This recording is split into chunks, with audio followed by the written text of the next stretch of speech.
Quero definir, mas não gosto de tomar água. Vai atrapalhar os meus resultados?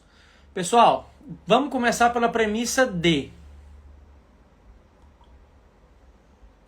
água, ela é vital, não só para os músculos, que foi o foco ali que o paciente perguntou, não só para a parte neurológica e não só todas as partes do corpo. Então, começamos com a premissa de água é vital para todas as vias metabólicas, para o bom funcionamento de todos os órgãos, sistemas e o organismo como um todo, certo? Então, a ausência de água é a ausência de vida.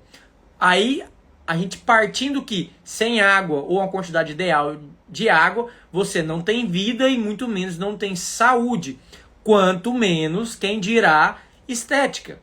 Então, se você entender que estética é como se fosse alta performance alimentar, alta performance de qualidade e quantidade de sono, alta performance de treinamento, alta performance de hidratação hídrica, você começa a ter uma relação coerente com o que você está buscando. Entendeu?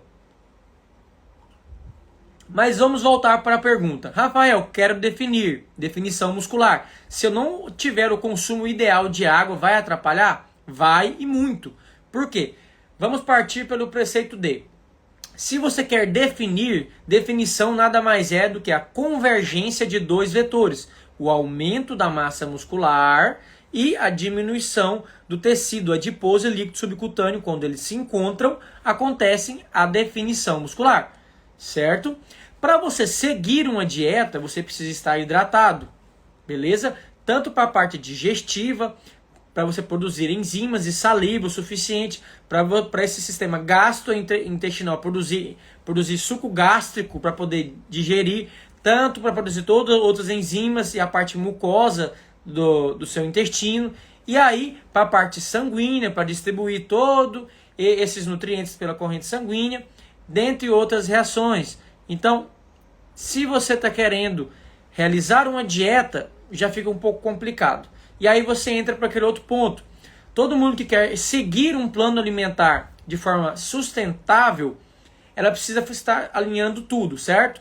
Então, se esse plano alimentar te gera fome, você não consegue sustentar ele por muito tempo, beleza? E quando você toma água na quantidade ineficiente, esses núcleos de saciedade, fome e de sede, eles são muito próximos e podem ser confundidos.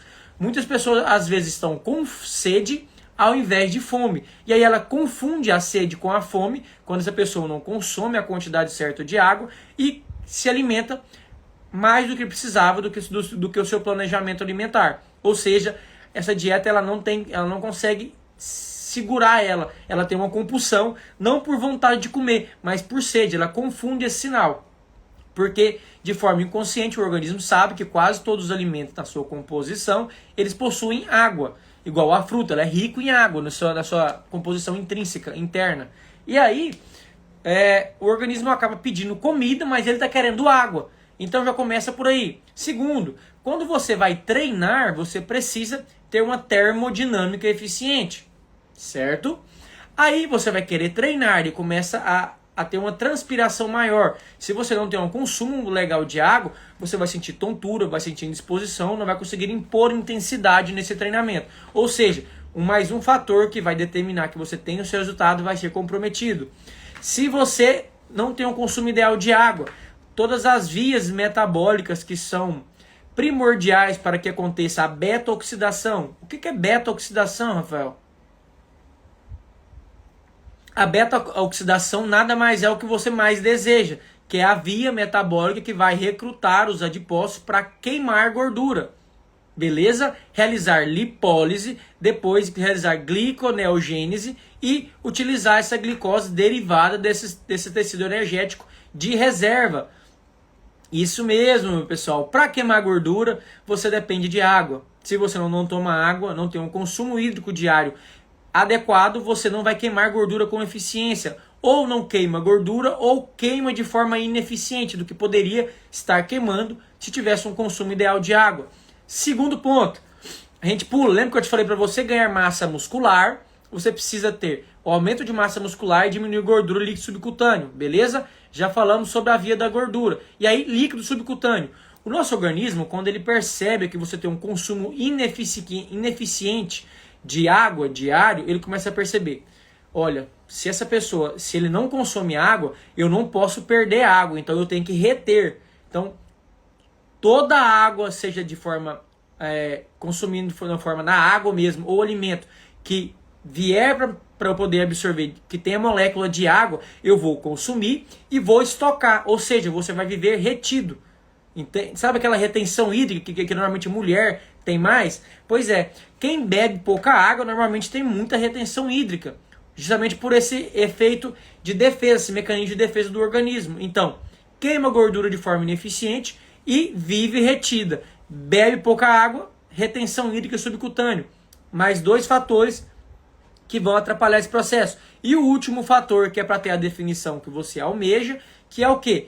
Para você ter essa definição, você precisa ter esse músculo hipertrofiado e hidratado.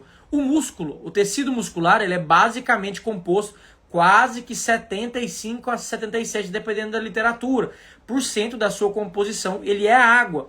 Tanto para ter esse volume, esse tônus muscular, tanto para que aconteça a contração, para você treinar. Ele é dependente de água também. Então, entendeu que para diminuir gordura e não ter retenção hídrica é dependente de água. E para ganhar massa muscular, seja para a parte do treinamento e para manutenção, seja para construção dessa massa muscular, seja para manutenção e seja para recuperação desse tecido lesado, todas as reações são dependentes de água, da molécula de hidrogênio.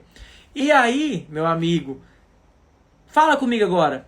Além da água ser vital, ela é crucial para você performar na parte estética. Então não tem um físico adequado, eficiente, saudável, sem ter um consumo ideal de água.